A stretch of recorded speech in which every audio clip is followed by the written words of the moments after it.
అందరికీ నమస్కారం, శుభోదయం. Welcome to profit master. ఇవాళ 15th నవంబర్ ఫ్రైడే. ఈ వీకెండ్ రోజున ఇంటర్నేషనల్ మార్కెట్స్లో పర్ఫార్మెన్స్, అలాగే మన మార్కెట్స్ మీద నెక్స్ట్ ట్రేడింగ్ సెషన్ రోజున ఎలాంటి ఇంపాక్ట్ ఉండే అవకాశం ఉంది చూద్దాం. లాస్ట్ ట్రేడింగ్ సెషన్ రోజున అమెరికన్ మార్కెట్స్లో కొద్దిగా బలహీనత.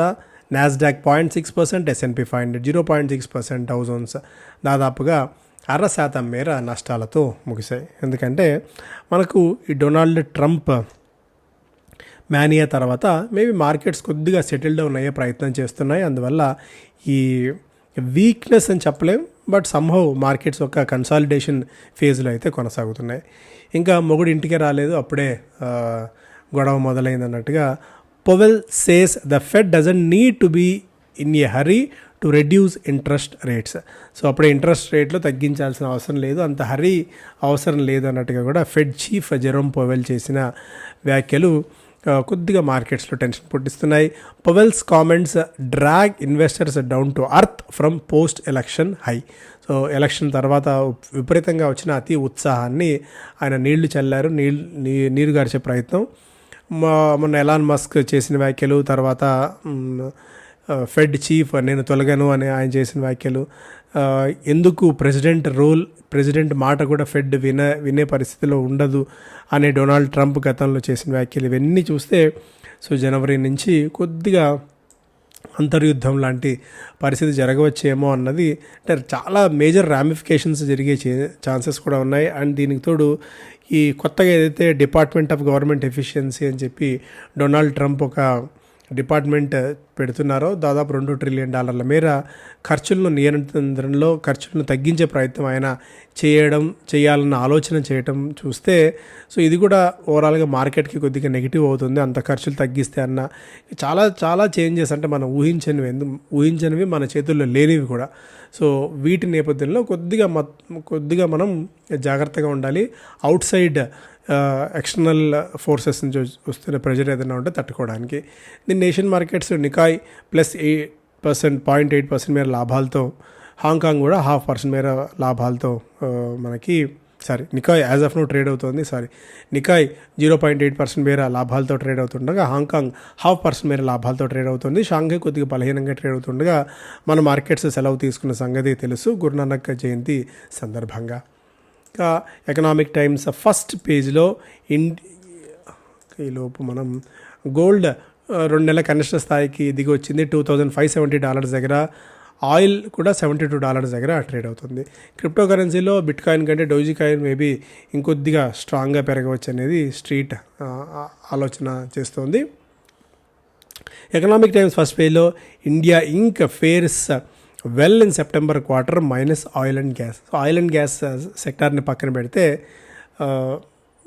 మోస్ట్లీ వివిధ రంగాలు బాగానే పనిచేశాయి, మెరుగైన పనితీరునే కనపరిచాయి అనేది ఎకనామిక్ టైమ్స్ తన ఫస్ట్ పేజ్లో ఇచ్చిన ఫస్ట్ ఆర్టికల్లో చెప్తున్న విశ్లేషణ. ఇది దాదాపు 2,370 కంపెనీలను వాళ్ళు చెల్లించిన తర్వాత వాటి డేటా అంతా కూడా తీసుకొని ఒక రెవెన్యూలో జంప్ అయితే కనిపించింది. ఆయిల్ అండ్ గ్యాస్ని ఎక్స్క్లూడ్ చేస్తే ఈ స్థాయిలో గ్రోత్ని కంపెనీస్ కనపరిచాయి అనేది చెప్పిన మాట. అలాగే 7th straight quarter double digit profit గ్రోత్ని కంపెనీస్ అనౌన్స్ చేశాయి. బట్ ఆయిల్ అండ్ గ్యాస్లో రకరకాల కారణాల వల్ల ఆయిల్ అండ్ గ్యాస్ కూడా మిళితం చేస్తే సో గ్రోత్ కొద్దిగా నెగిటివ్గా కనిపించినట్టు అవుతుంది. But other than that decent గ్రోత్నే మనం ఈసారి సెప్టెంబర్ క్వార్టర్లో కనబరిచామనేది వీళ్ళు చెప్తున్నమాట. Gentari to extend green footprint in India with $900 million Brookfield asset deal. Boat sets sail for $300 to $500 million IPO with the bankers on board. So okay, the first page lo October logs lowest demat account additions in FY25. 3.5 million new accounts take total to 179 million. So ఇక్కడ October నెలలో markets బలహీన పడుతూ ఉండడం, so దాదాపుగా 35-36 డేస్గా foreign portfolio investors మన మార్కెట్స్లో అమ్మకాలకే దిగడం నేపథ్యంలో దాదాపుగా మనకి 3.5 మిలియన్ 35 లక్షల అకౌంట్లు మాత్రమే కొత్తగా అక్టోబర్ నెలలో యాడ్ అయ్యాయి. అంతకుముందుతో డేటాతో పోలిస్తే దాదాపు 40 లక్షలకు పైగా అంతకంటే పైన ఉన్న నెంబర్ కాస్త దిగి రావడాన్ని బట్టి చూస్తే జనవరిలో దాదాపు 46 లక్షల కొత్త అకౌంట్స్ యాడ్ అయితే యావరేజ్గా మనకి 36 లక్షల కొత్త అకౌంట్లు ఉండేవి. ఇప్పుడు దానికంటే తక్కువ చూస్తే మేబీ ఇంట్రెస్ట్ ఏమైనా కొద్దిగా తగ్గుతుందా అన్న ఒక భయం ఉంది. బట్ కేవలం ఈ ఒక్క డేటా పాయింట్ని మనం తీసుకొని వెళ్ళలేము. ఇది కూడా one of the data point. But SIPs ద్వారా మార్కెట్స్లోకి నిధులు ప్రవాహం కొనసాగుతూనే ఉంది. ఇదంతా పాజిటివ్ న్యూసే. బట్ డేటాలాగా చూడాలి మనం.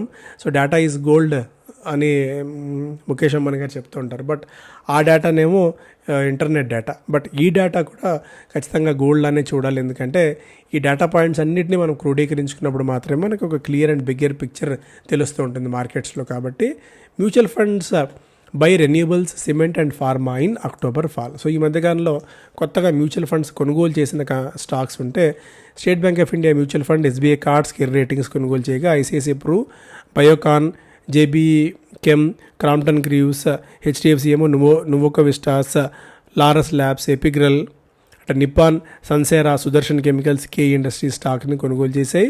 L&T Mindtree, Orchid, HDFC AMC, Agrovet, Motilal Oswal, Eicher, V-Mart, NALCO, bank of Maharashtra, 361, Apple, Varun beverages, Laurus labs లాంటివి కొనుగోలు చేయగా వివిధ బ్రోకింగ్ కంపెనీస్. మ్యాక్సిమం ఎగ్జిట్ అయిన వాటిలో Manappuram finance, Crompton Greaves, Adani ports SEZ, Laurus ల్యాబ్స్ని కోటక్ మ్యూచువల్ ఫండ్ ఎగ్జిట్ అయింది.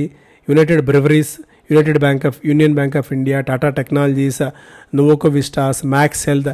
సో మ్యాక్స్ హెల్త్ని 2-3 కంపెనీస్ అయితే ఎగ్జిట్ అయ్యాయి. సో ఇవి ఈ మధ్య మ్యూచువల్ ఫండ్స్ మేజర్గా చేసిన కొనుగోళ్లు, అమ్మకాలు. Reliance attractive entry points CLSA. So CLSA అంచనాల ప్రకారం రిలయన్స్ సెకండ్ నుంచి కూడా ఒక 30% మేర పెరిగే అవకాశం ఉంది అని చెప్పి 1650 రూపాయల దాకా టార్గెట్ ప్రైజ్లు ఇస్తున్నారు. సో పీక్ నుంచి కూల్ ఆఫ్ అయిన తరుణం. అలాగే ఐపీఓస్, రిలయన్స్ జియో కానీ రిలయన్స్ రిటైల్ కానీ ఐపీఓలు వస్తాయి ఇమీడియట్ అనుకుంటే దాన్ని అది డిలే అవ్వడం, ఇవన్నీ కారణాల వల్ల పీక్ నుంచి స్టాక్ కరెక్ట్ అయింది.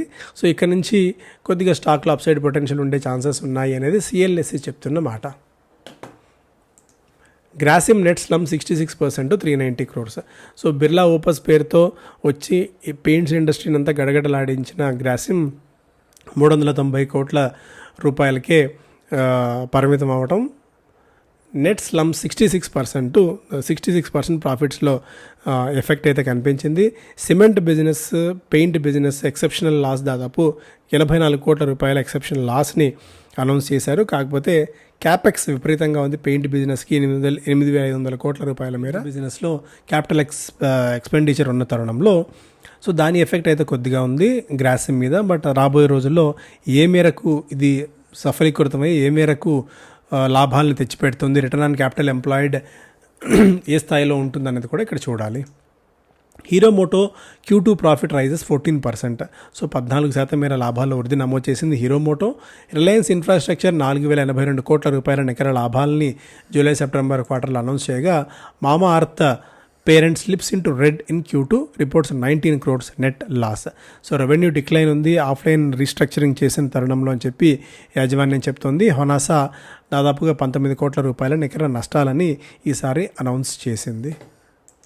డెలివరీ మళ్ళీ లాభాల్లోకి, రెవెన్యూ 13% మేర పెరిగి 2,190 కోట్ల రూపాయల వచ్చింది. ప్రాఫిట్ 10 కోట్ల రూపాయల స్థాయికి కంపెనీ అనౌన్స్ చేసింది. 100 days మెంటార్షిప్ నవంబర్ 20 తారీఖు నుంచి ప్రారంభం కాబోతుంది.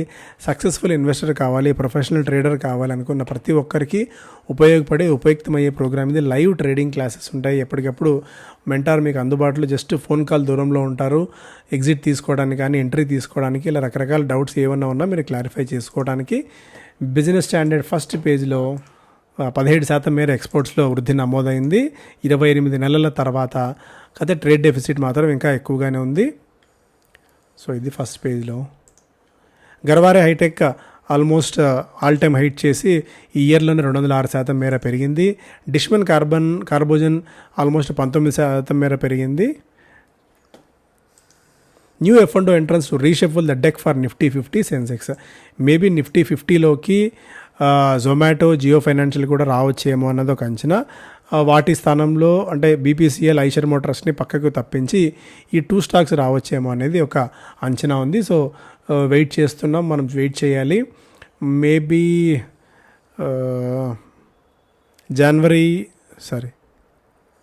మార్చ్ ఆర్ సంథింగ్ ఆ టైంలో చేంజెస్ ఉంటాయనుకుంటాం. ఆ చేంజెస్ టైంలో ఇదేమన్నా మార్చ్లో రివ్యూ ఉంది. ఆ రివ్యూలో ఏమన్నా ఈ స్టాక్స్ ఏమైనా చేరొచ్చు ఏమన్నా దాకా అంచనా. నిన్న F&O సెగ్మెంట్లోకి స్టాక్స్ కొత్తగా వచ్చిన తరుణంలో అనౌన్స్మెంట్ వచ్చిన తరుణంలో ఈ స్టాక్స్లో like Jio financial 6.5%, Zomato, Varun beverages లాంటి స్టాక్స్లో కూడా కొద్దిగా జంప్ అయితే కనిపించింది.